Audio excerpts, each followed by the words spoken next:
Hello and welcome to the latest limited edition series of our Time, Space, Compassion podcast brought to you by Suicide Prevention Scotland, the community of people and organisations working together to deliver the Scottish Government and COSLA's suicide prevention strategy. I'm Lawrence Brodie, and over these 3 episodes we're exploring the idea of time, space, compassion in 3 different settings: communities, primary care, and in this episode, unscheduled care. I'll be joined by academics, professionals from a range of settings and those with lived and living experience. Now, time-space compassion is an approach which encourages people and organisations to embed these principles in how they support others at a time of crisis. You can learn more on the Scottish Government website or explore some fantastic practice stories on the Suicide Prevention Scotland Medium blog. You'll find links in the show notes. Now, before we start, today's episode will understandably cover themes that some of you may find distressing. You'll find a range of useful links in the show notes, and at the end of the episode, I'll give you some key telephone numbers that may be helpful if you are struggling or know someone else who is struggling with their mental health. And importantly, just to let you know, the views you hear on the pod are not necessarily those shared by Suicide Prevention Scotland and its partners. Okay, let's meet today's panel. Jane Grassie is an emergency department consultant working in Kirkcaldy, Fife. She's also a mental health lead there. Jane has travelled to the USA to learn about a different approach to emergency mental health care. More on that to come. Chelsea Graham is a peer practitioner with Scottish Action for Mental Health, SAMH, and she works on the SAM's Fife project, which we're going to hear lots about today. And Linda Hunter works for the Scottish Government as part of Suicide Prevention Scotland, leading on the implementation of time, space, compassion. So let's kick off by just understanding how everybody's role connects to suicide prevention. Jane, you work in a very busy emergency department. Do you want to set the scene, what it looks like for you? Yeah, so I work in an emergency department in Fife, so it's a district general hospital in Kirkcaldy, and we see all manner of presentations obviously coming through the emergency department, but including people attending with mental health crises and in distress, as well as substance misuse. So we see a wide variety of people presenting, and a lot of also unfortunately self-harm presentations. So my role, or our role as clinicians in the emergency department with regards to suicide prevention, has a lot to do with treating those people who come in who may have attempted suicide or who have self-harmed, and sort of managing the initial presentations, but then also trying to direct them to the appropriate support and ongoing help that they need, and B, if they aren't needing immediate medical management, trying to find a better way for them to access support either immediately in our department or in the community. So it can be challenging at times because, as everyone knows, the emergency department is a very busy place. And so that's one of the issues that we face, and that I'm sure we'll talk a little bit more about. And this podcast is about time, space, compassion. So I suppose just to kind of bring that together, how in general terms, and we'll go into more specifics as we dive in here, but how do you find time, space, compassion when it is incredibly busy and there's multiple pressures? I think that's exactly it. It's very hard to find time and space and compassion in a busy emergency department, despite our best efforts. We would love to give more time and space to all of these patients, and it's often lacking, and not again through any lack of interest on the part of staff, but it's the system that we work in is it's time pressured, it's busy, it's crowded, it's often quite stressful and noisy, so it's hard to deliver those 3 components. I think compassion is something we also try and bring to every patient that we see, but it's quite hard when you're cognitively overloaded to have that for those patients who are presenting in distress. So it is a challenge. It's a real challenge. Chelsea, set the scene on your role, and then we'll find out how you and Jane know each other? Because there's a story in here. There's a story in here. So as I said, I work at the SAMS Fife team within SAMH, and within that it includes working in the emergency department. So we're very much a part of the team up there, and ultimately where the clinicians are, they're rushed off their feet busy, we have that time, and could offer that space and compassion.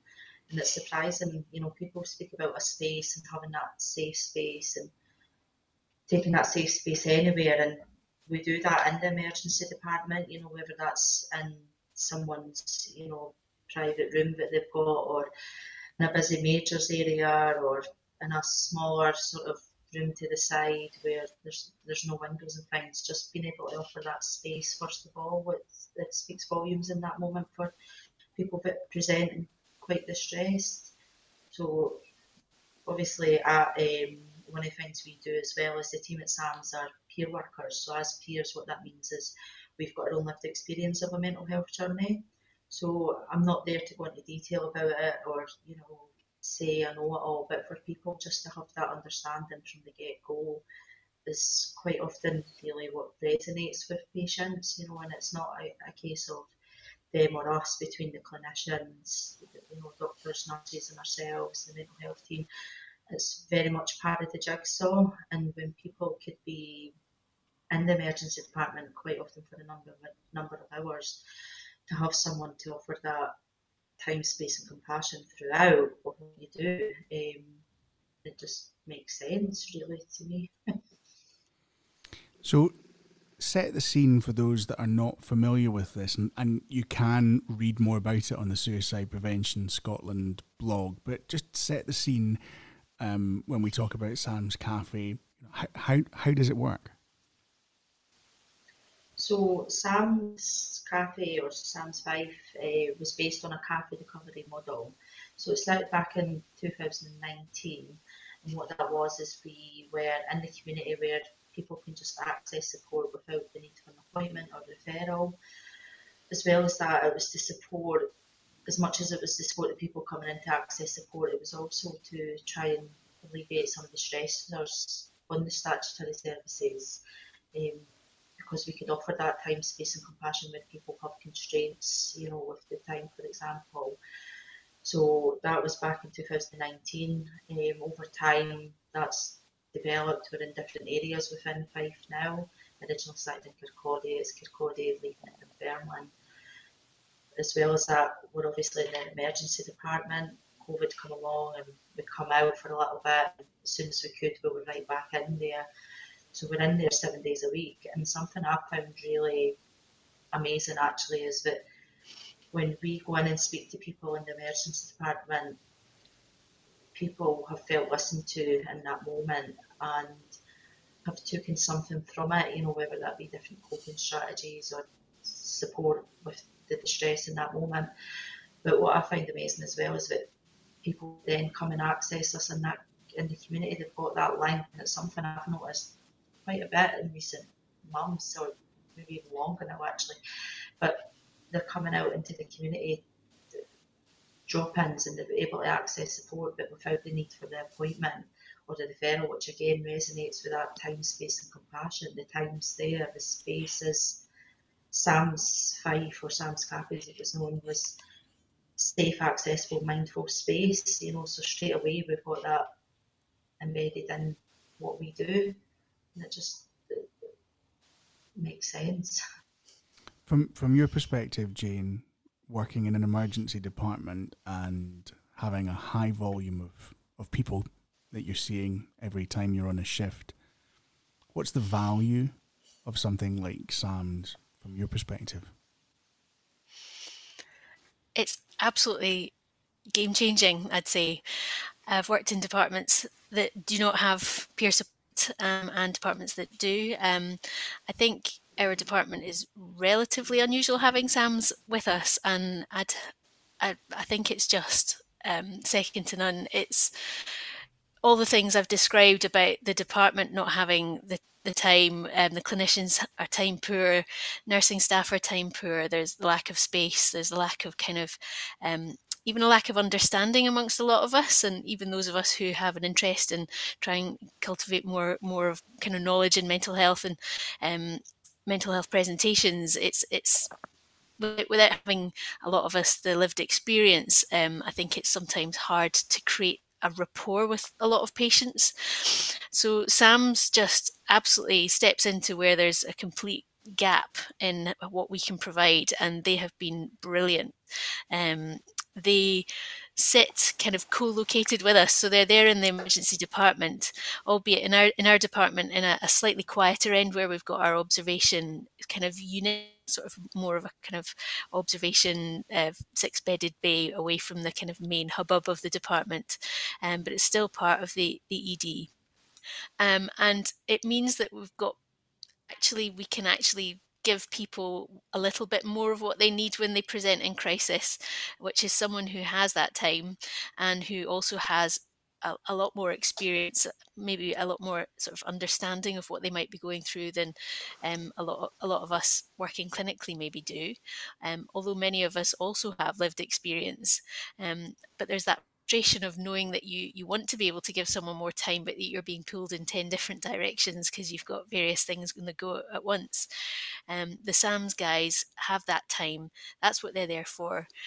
They're fantastic colleagues to have, and we work very much as a team with these guys. I think it's fair to say that we'll get on really well, and if we identify someone in the department that we think might benefit from their input, we'll come and find them. But they're also very proactive at coming and looking to see if there's anyone that they can support, because it's often quite easy to forget that that's there when you are caught up in a million different things.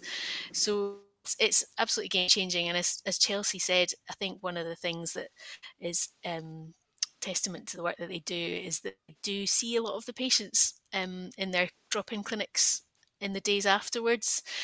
Even patients who maybe don't want to engage with them at the time, the very fact that they've gone in and said, look, we're here, and if you don't want to see us now, that's fine, you can come and see us at a later date.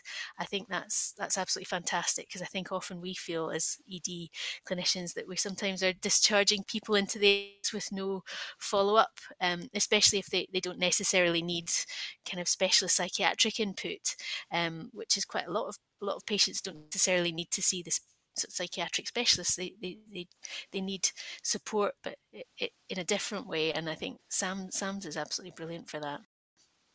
Linda, in your role, you see and hear about work all across the country to embed time-space compassion as something practical. What do you make of this perhaps almost unique partnership? I think it's one of those things once you start looking out for time, space, compassion, and I think I say this regularly, you just see it. It just shines out at you when you experience it. And I think the key translatable learning for me from this piece of work, along with the power of peer support and collaborative approaches, is about looking at the system from a different perspective.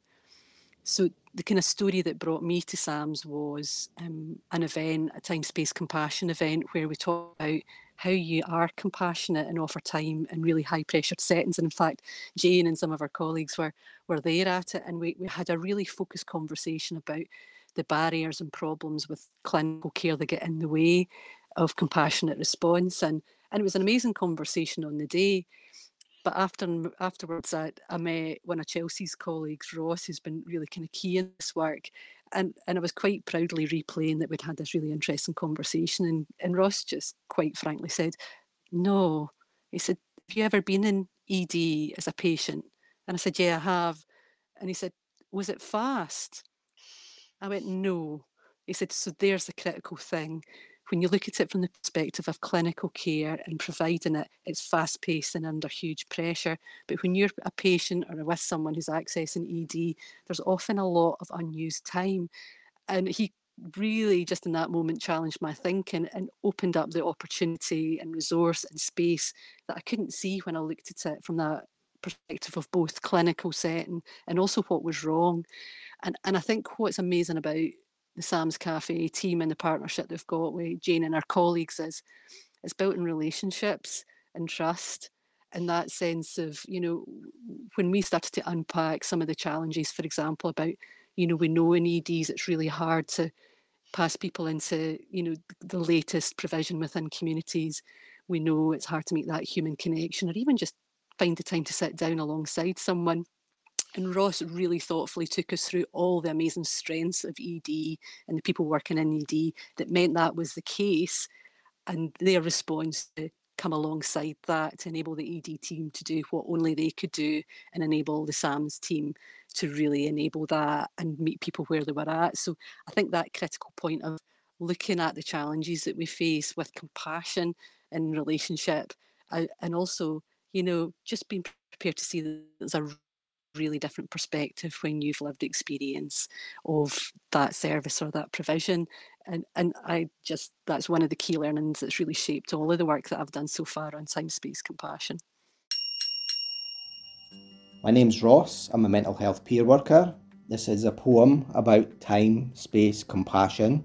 It's based on my lived journey of mental health issues and support. A student nurse offered me time, space, compassion by the act of removing his watch when he was talking to me and popping it in his pocket out the way. So I felt like he was giving me time, space, compassion to express what I needed to express at that time. And it's something that stayed with me throughout my whole recovery journey. Words stand slowly in a loudly silence, thoughts silently deafened by increasing credence. Mine groans weight of constant journey. In this crowd I stand here all but lonely. Time gives opportunity to find peace, storm passing devastation to relief. Picking up pieces of a life abrupted, compassion be found, yet still unstipulated. Yet recovery brings mishmash clarity, hope written on crashing waves with brevity. Ocean calm moments, a space and harbour. Time, space, compassion, ever armour. Linda, when we think about that big picture, if you like, this is a really exciting, fascinating project in one part of the country, but I think it's probably fair to say it's a bit of an exception at the moment in terms of EDs across the country. How and where do we go from here to think about this type of provision being a bit more standard? So, I mean, there are some real gems of practice across the country.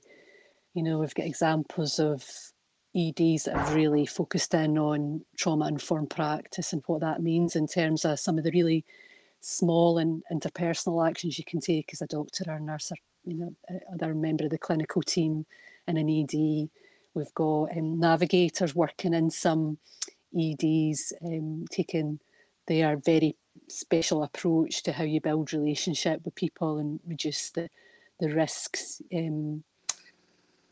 for people who see ED as a way to access health service, and all the work that's going on around creating alternative choices for people to ED where that isn't the right fit. So I think for me, one of the things I've been learning in the work so far over the last couple of years is about how unique every community is, how unique the relationship to the hospital or their ED is, and it's about looking at what are some of the innovations and changes that are happening across Scotland, the UK and the world, about understanding the assets in your community. I mean, I'm from Ayrshire.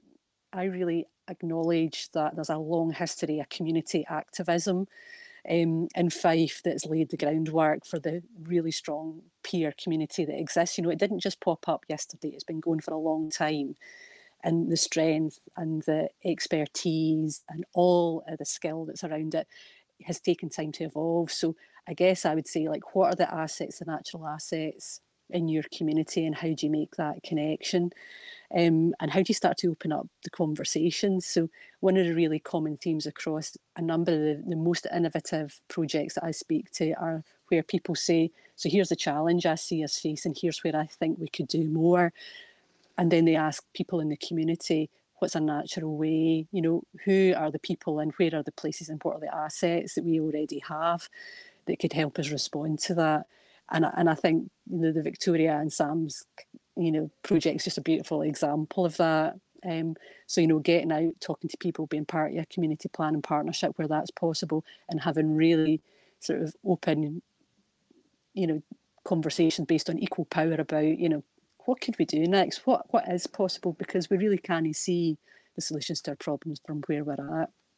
And so unfortunately that doesn't mean one size fits all, but it does mean that when you take change, it's much more likely to be sustainable and owned by the people around you and the community and the systems you're part of. Chelsea, how have things changed or evolved over the last few years in this project?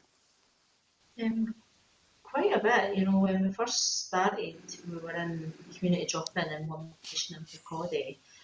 From that, we're Kirkcaldy, even in Dunfermline. We've also had pop-ups in other areas throughout Fife as well. We developed a pop-up on a bus where we went out in the community, you know, just taking that time, space and compassion approach, no appointment, out to everybody essentially. And then up in the emergency department, there's been a bit of development in terms of trying to get the days and times right. You know, there's no rhyme or reason or when people present in distress in terms of the mental health, emotional health, but there's no people, you know, so there's been a bit of wiggle with that essentially, and trial and error, but we're in every day now, so I think it's developed a lot. We, as a team, we develop our own paperwork as well, so we develop our safe plans from a peer perspective, where we support people to work through safe plans. We've developed different path worksheets, peer approaches towards hope, so that focuses on different areas, whether, you know, so we've got ones around anxiety, we've got ones around our meaning and purpose, different aspects of people's life, and it's just about someone working with what's for them, you know, and they're so adaptable, but it is so individual. I know for myself, just getting handed leaflets or bits of paper and it's like going read them, it can be quite frustrating in that moment of crisis. So having somebody to have something that they've actually put a lot of thought in and understanding in with it, so that's something we sort of pride ourselves in as well as a team. We've put that together. I was just going to say, one of the things that, as you were describing that, Chelsea, jumped out at me is how, as a team, you've developed this expertise of offering compassion and connection in unusual places, almost like in pop-up, you know, whether it's on the bus, whether it's a pop-up in a community centre, whether it's an ED, you know how to create and hold space, almost like you're squatting. You go in there, you just create this lovely connection. And one of the things that I know from having met you before and having the real benefit of getting to spend some time with Ross over a series of events is how seriously you take your own time, space, compassion and development and investment in the team, so that however chaotic or busy the setting you're in, when I sit next to Ross, member of your team, I just innately feel calm. And in those times where, you know, I was talking about how Ross sort of challenged me because I know how I'm going to support this big complex change thing, and he just said, I see it really differently. And it was a really caring correction that he offered me, a different view. And it was from that place of being grounded and having taken care of himself enough that he could say that to someone that he had just met from, from heaven knows where. And I think the power of the investment of time that you give to the work and how you show up is just an absolute testament to how the team work. Can I come in there? I just want to add that what you're just saying, Linda, about the kind of containing influence of these guys, I would say that's something else, that another effect, not just for the patients, is that for us as staff members, I think just having you around is very containing. Chelsea, you, Ross, the rest of the team, you're hugely professional and resilient people, and that comes across, and actually I think it has a very calming and containing influence for us as clinicians as well. So you're helping the patients and you're helping the clinical team to feel calmer, for sure. And another thing that you haven't mentioned, Chelsea, in terms of development of the service, is that we've roped the SAMS team into some research within the department as well. So we're actually the College of Emergency, the Royal College of Emergency Medicine, has put mental health as its #1 research priority, because there's obviously not enough research happening into mental health and emergency departments. So our department is extremely enthusiastic consultant, Raju, who leads up our kind of research arm, and together with him we've put together a pilot study looking at mental health attendances, substance use attendances, and those presenting with psychological distress, just to try and quantify how many people are coming in and what's happening to them. And SAMS have been instrumental in putting this piece of work together as our sort of patient public involvement partners. So that's been invaluable, and we're kind of going to rope them into more research as time goes on. Jane, let's briefly get on an aeroplane and head to the US. You went out to see something which I think is reasonably common in the US, in Minneapolis, which is perhaps something we can think about and learn from. Yeah, I was lucky enough a couple of years ago to be awarded a travel fellowship when I was still in training through the Medic One team in Edinburgh, and this took me to Minneapolis to visit an empath unit.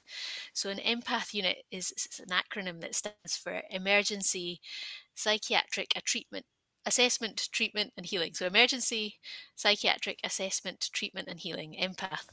And there are, I think, around 20 now across the States. It was started about 10-15 years ago by an emergency psychiatrist in California, I think, in response to massive influx of people into emergency departments with mental health crises, I think after there'd been closure of community psychiatric beds. And the empath unit is essentially a dedicated psychiatric emergency department. So it is co-located with the kind of traditional ED, literally just across a corridor, but it's a dedicated space for those presenting with mental health or psychological distress or substance use disorder, who need both emergency medical assessment, which they can get in the main ED, but then they can come through to a much calmer environment, which is kind of built like a little bit of a hotel lobby. It's all been built with kind of risk assessment in place. So for those who may feel suicidal, it's a safe space. There's kind of architecturally designed in that way. So it provides specialist peer support, mental health nursing and psychiatric input, as well as substance use advice. And there's sort of dedicated nursing on site. Patients can spend up to 48 hours there, so there's time. So it's essentially it's giving time and space, and it's giving that with that time and space, there's ability to deliver a much more compassionate and appropriate, tailored response to those patients. So it's not you're not pushing them through an emergency department with a 4-hour target, and a kind of with clinicians who don't necessarily have the skills to assess those patients. It's much more tailored to their needs. And these departments have shown, I think they've got good evidence now across the states that they've shown reduced kind of admission rates to psychiatric units. They've reduced people's return rates. And crucially, one of the things, especially in the unit in Minneapolis, is they had really good follow-up. So no one left that empath unit without some kind of follow-up, whether that's with their GPs or with a therapist or a substance use counsellor or group therapy, whatever. So it's absolutely fantastic resource. And I think something so Chelsea was just mentioning blue sky thinking. I think blue sky thinking, ideal world, all the resources we could have, something like that would be an absolutely fantastic resource for meeting the needs of our patients. I think a dedicated space, it ticks all the kind of boxes for time, space, compassion. we're doing it in a sense at the moment, in that we're kind of cobbling it together, as you mentioned, Linda, sort of the SAM's ability to squat and create space where they go. But what luxury it would be to actually have a dedicated, lovely space with calming environment to provide that. So watch this space. That's something that we would love to be able to do. And I know that there's colleagues across the country who are keen to do something similar. So while we're feeling as inspired as we are, at this stage of the podcast, we like to give everybody a post-it note.